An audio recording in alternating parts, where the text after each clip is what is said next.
नमस्ते, आदाब, सत श्री अकाल। Hindi study with Poonam channel पर आप सभी का बहुत बहुत स्वागत है। तो कल यूपी टेट 2022 का पेपर बहुत अच्छे से हो गया, तो ये बहुत अच्छी बात है, उसमें कोई बाधा नहीं आई। तो आज मैं उसी का आंसर की लेकर आई हूँ, तो इसे आप खुद का एनालिसिस कर पाएंगे कि आपने कितना सही किया है। तो चलिए, आपका अधिक समय ना लेते हुए हम स्टार्ट करते हैं। तो जो इसमें पहला प्रश्न दिया है वो है, निम्नलिखित में से मौखिक अभिव्यक्ति का रूप है। तो ऑप्शन है आशुभाषण, श्रुतलेख, सुलेख और शुद्धवर्तनी। तो जो इसका सही उत्तर होगा वो होगा श्रुतलेख। आप सभी ये जानते हैं कि मनुष्य दो प्रकार से अपने भावों को प्रकट करता है, लिखकर और बोलकर। तो सुने हुए या सुनकर जो शब्दों को लिखा जाता है उसे श्रुत लेखन कहते हैं। श्रुत लेखन का उपयोग जो है वर्तनी सुधारने हेतु किया जाता है। तो जो इसका सही उत्तर होगा वो श्रुत लेख होगा, आशुभाषण इसका सही उत्तर नहीं होगा। अगला प्रश्न देखते हैं। अगला प्रश्न है, निम्नलिखित हिंदी भाषा की बोलियां हैं। तो हिंदी भाषा की जो बोलियां हैं वो कितनी हैं? वो हैं 18।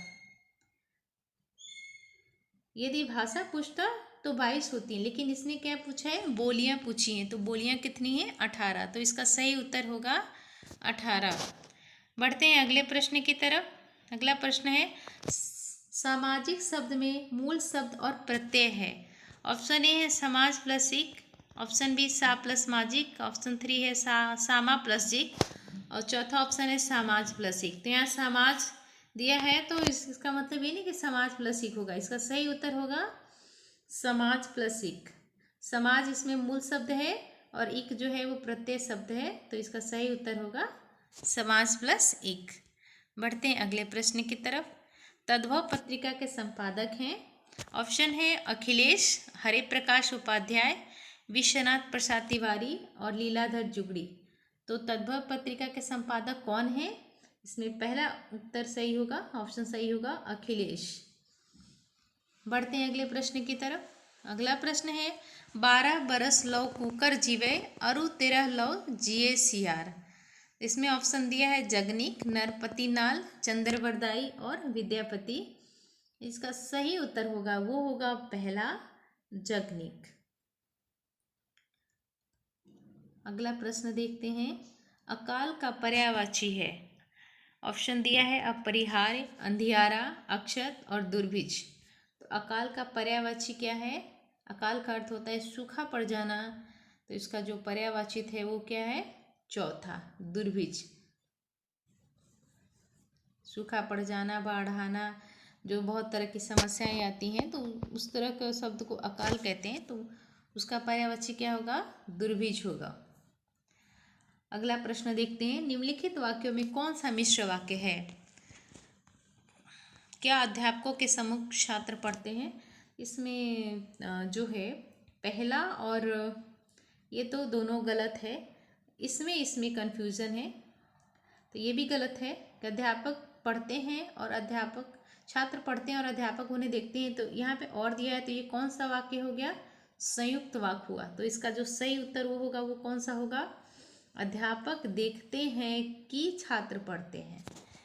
तो इसका सही उत्तर होगा दूसरा, अध्यापक देखते हैं कि छात्र पढ़ते हैं। जिसकी पूर्व से कोई आशा ना हो उसके लिए एक शब्द है। ऑप्शन एक है अनाहुत, दूसरा है अपरिमेय, तीसरा है अप्रत्याशित और चौथा है प्रत्याशा। तो इसका सही उत्तर कौन सा होगा? तीसरा होगा, अप्रत्याशित। जिसकी पूर्व से कोई आशा ना हो उसके लिए जो शब्द होता है एक, वो होता है अप्रत्याशित। बढ़ते हैं अगले प्रश्न की तरफ।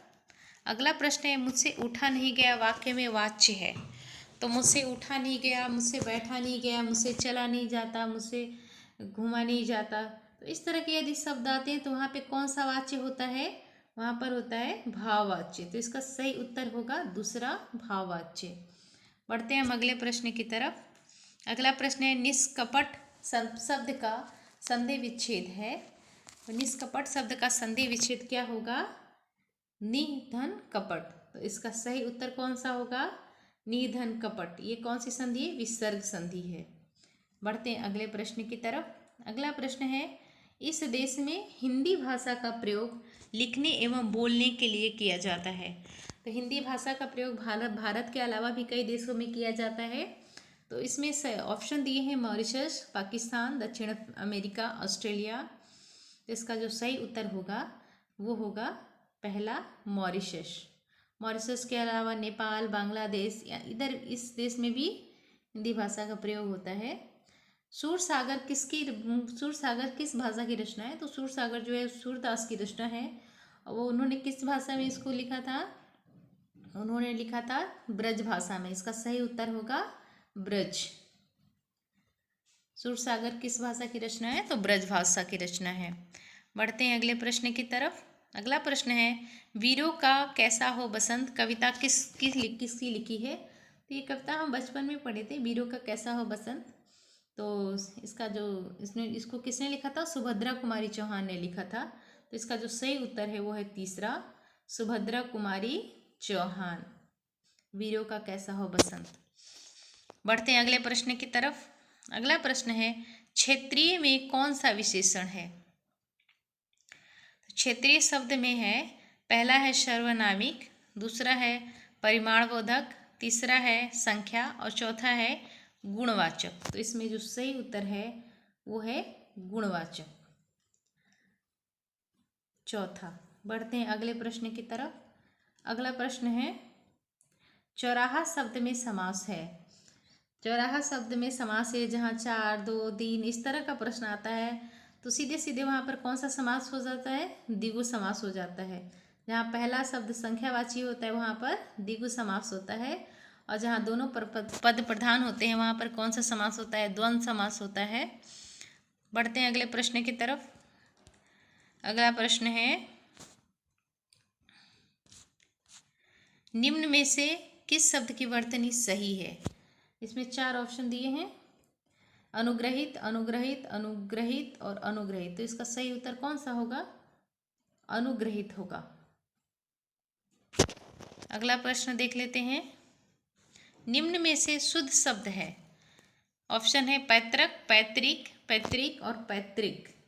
तो इसका सही उत्तर होगा तीसरा। कौन सा शुद्ध शब्द है? पैतृक शुद्ध शब्द है। बढ़ते हैं अगले प्रश्न की तरफ। अगला प्रश्न है, श ध्वनि का उच्चारण स्थान क्या है? श ध्वनि का जो उच्चारण स्थान है वो होगा तालु, और जो श ध्वनि का उच्चारण स्थान होता है ये श ध्वनि का वो होता है मूर्धन्य, और जो स और ह ये कौन से हैं? ये हैं ऊष्म व्यंजन। तो इसमें जो श ध्वनि का उच्चारण स्थान है वो है दूसरा तालु, तालव्य। बढ़ते हैं हम अगले प्रश्न की तरफ। अगला प्रश्न है, अत्यंत शब्द में प्रयुक्त उपसर्ग है। सभी को पता है कि उपसर्ग जो है वो पहले लगता है और जो प्रत्यय है वो बाद में लगता है। तो इस अत्यंत किन शब्दों से बना है? अति प्लस अंत, अति प्लस अंत। तो इसका जो सही उत्तर होगा वो होगा पहला अति। इसमें अत्यंत का उपसर्ग क्या होगा? अति होगा। अगला प्रश्न देखते हैं। उपत्यका का अर्थ है पर्वत के पास की भूमि, पर्वत का शिखर, प्राणियों के पेट का एक अंग और सूर्य जिस पर्वत के पीछे से निकलता है। तो उपत्यका का अर्थ होता है पर्वत के पास की जो भूमि होती है उसको क्या कहते हैं? उपत्यका कहते हैं। तो इसका सही उत्तर क्या होगा? उपत्यका होगा। अगला प्रश्न देखते हैं। इसमें गद्यांश दिया है, इसको आपको पढ़ना होगा, आपने पढ़ा ही होगा, उसको यहाँ पर पढ़ लीजिएगा, मैं पढ़ के नहीं दिखाऊंगी। और उसके बाद उसमें 5-6 प्रश्न दिए हैं उससे रिलेटेड, उसमें आपको सही उत्तर बताना है। तो जो पहला प्रश्न है वो है, घुमक्कड़ शब्द में कौन सा प्रत्यय है? तो घुमक्कड़ शब्द में प्रत्यय है, प्रत्यय सभी को पता ही है कि पीछे लगता है। तो घुमक्कड़ में कड़ है, अड़ है, गड़ा है, अक्कड़ है। तो घुमक्कड़ किन 2 शब्दों से मिलकर बना है? घूम प्लस अक्कड़। तो इसका जो सही उत्तर है वो क्या होगा? घूम प्लस अक्कड़, चौथा ऑप्शन। बढ़ते हैं अगले प्रश्न की तरफ। अगला प्रश्न है, महावीर स्वामी का जन्म कहाँ हुआ था? महावीर स्वामी का जन्म हुआ था वैशाली के निकट कुंड ग्राम में, तो इसका सही उत्तर कौन सा होगा? तीसरा होगा वैशाली। बढ़ते हैं हम अगले प्रश्न की तरफ। अगला प्रश्न है, स्वच्छंद में कौन सी संधि है? स्वच्छंद में ऑप्शन है व्यंजन संधि, गुण संधि, दीर्घ संधि, विसर्ग संधि। इसका सही उत्तर होगा वो होगा पहला व्यंजन संधि। अगला प्रश्न देखते हैं, महात्मा बुद्ध ने जब बुद्धत्व प्राप्त किया था तब उनकी अवस्था कितनी थी? तो महात्मा बुद्ध 29 वर्ष की अवस्था में गृह त्याग कर दिए थे और 6 वर्ष बाद उन्हें बुद्धत्व की प्राप्ति हुई थी। तो जब उन्होंने बुद्धत्व की प्राप्ति किया था तो कितने वर्ष के हो गए थे? 35 वर्ष के हो गए थे।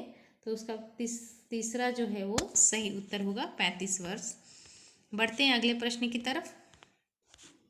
अगला प्रश्न है, श्रुति धर्म का अर्थ है। श्रुति धर्म का अर्थ है, ऑप्शन दिया है वैदिक धर्म, मुस्लिम धर्म, बौद्ध धर्म, जैन धर्म। तो इसका सही उत्तर क्या होगा? पहला वैदिक धर्म। बढ़ते हैं अगले प्रश्न की तरफ। अगला प्रश्न है, अंगा का उच्चारण स्थान होता है। ऑप्शन दिया है कंठतालव्य, मूर्धन्य, कंठोष्ठ्य, नासिक्य। तो इसका सही उत्तर होगा वो होगा पहला कंठतालव्य। बढ़ते हैं अगले प्रश्न की तरफ। अगला प्रश्न है, 4 गज मलमल में कौन सा विशेषण है? तो 4 गज मलमल में ऑप्शन दिए सार्वनामिक, परिमाणबोधक, गुणवाचक और संख्यावाचक। तो इसका सही उत्तर होगा वो होगा दूसरा परिमाणबोधक, संख्यावाचक नहीं होगा, ये गलत है। 4 दे दिया है तो संख्या नहीं होगा, परिमाणबोधक होगा क्योंकि इस परिमाण को प्रदर्शित करता है। अगला प्रश्न देखते हैं, समास का विलोम क्या है? ऑप्शन है साहसिक, समस्या, समासिक और व्यास। तो इसका जो सही उत्तर होगा वो होगा चौथा व्यास। समास का विलोम क्या होता है? व्यास होता है। बढ़ते हैं अगले प्रश्न की तरफ। सुन का तत्सम रूप है।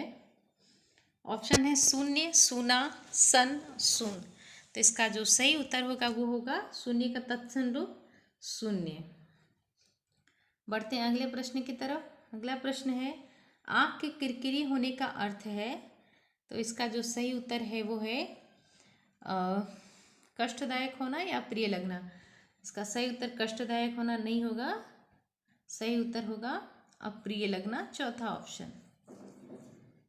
तो ये था आज